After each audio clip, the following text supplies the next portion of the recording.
A surprise from Andre Agassi, not what you're thinking, though. I'd never seen him with this beard. He's never wore the beard since I've known him here. But he's got one tonight. Maybe he's been waiting. Some have been joking that he's been trying to grow it since the French Open and finally got it now in time for the U.S. Open. I don't think that's the case. You're lucky he's in New York and I didn't hear that, right? Yeah, all right. Andre Agassi is hoping the new look will give him new life on the Pro Tennis Tour. He's only 20 years old, but looks like a seasoned veteran out there with that new beard. First round of the U.S. Open in New York. No big contract for this guy, huh? Good-looking outfit he's got there, too. The bumblebee look for Andre tonight. This ain't Wimbledon. You can wear whatever you want out there in the U.S. Open. Agassi against Grant Connell. Easy win for Andre tonight. At least he made it look easy. 6-4, 6-2, 6-2. Here is match point for Andre Agassi as he wins it. A lot of fans in New York love Andre there. He stayed after for quite a while and signed a ton of autographs. 14-year-old Jennifer Capriati tonight against Anke Huber. Capriati, 16-3 on hard court. She loves that surface. She's in the near court here. Look at this. They're going sideways, playing sideways on this tennis court here. Eventually, great shots there, and Capriati wins that point. Two tough sets. Capriati wins them both. 7-5, 7-5. And she moves on to round two now. Earlier today, one of the biggest upsets in tennis history took place on those same U.S. Open hard courts. Top men's seed Stefan Edberg beaten in straight sets by the 52nd ranked player in the world, Alexander Volkov of the Soviet Union, a lefty. First time in nearly 20 years the top seed has lost in the first round of the Open.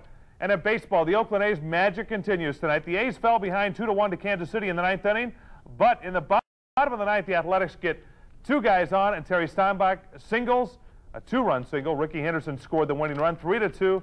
The A's do it once again. And in fact, they gained another game on Chicago tonight as the White Sox lose to Minnesota 12-6. California's a winner over Texas 2-0. That's McCaskill over Ryan in that game. Nolan Ryan, a great game there, but still he loses it.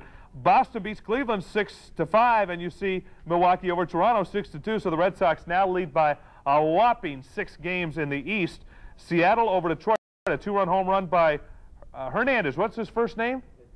Edgar Martinez. Edgar Martinez hit a 2-run home run in the bottom of the ninth there for Seattle to beat Detroit.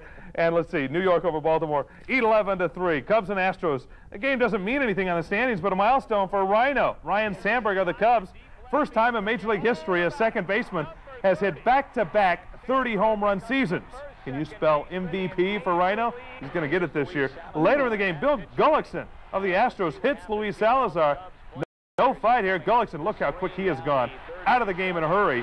He's getting a little crazy these days now. Cubs win the game 5-2. Valley High pitcher Greg Maddux wins that one. Former Valley High pitcher at least. 5-2 the final score. Montreal by the same over San Francisco 5-2. The Giants are 8.5 games back because the Reds beat St. Louis 2-1. The Reds are still up by 6.5 over the Dodgers, who beat Philadelphia tonight 5-1.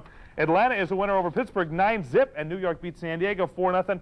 That means the Mets are only 2 games back in the East. The Rebels will have their work cut out for them Saturday night against Southwest Missouri State.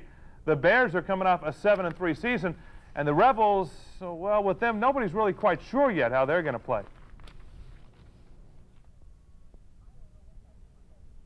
I don't know what type of football team we have right now. I really don't. This is my first game as a head football coach. I know what I see on the practice field. I see kids that are really striving to work and improve. I wished I could stand here and tell you that we're going to be great at every position, but we're not. We've got some guys that are going to work hard. They're going to try to do what we ask them to do. And I will stand here and go on record as saying this. As the season progresses this year, I think you'll see some marked improvement in our football team. And that's my goal as a head coach. All right, the Rebel soccer team played tonight an exhibition game out of Peter Johann Field. They won that one 2-1. And they got a big tournament coming up this weekend as the season begins for a very talented nationally ranked Rebel soccer team this year. Good way to kick it off. Yeah. Okay, thanks, Ron. Up next, reporter Sandy Bell goes searching for a ghost. We'll have his...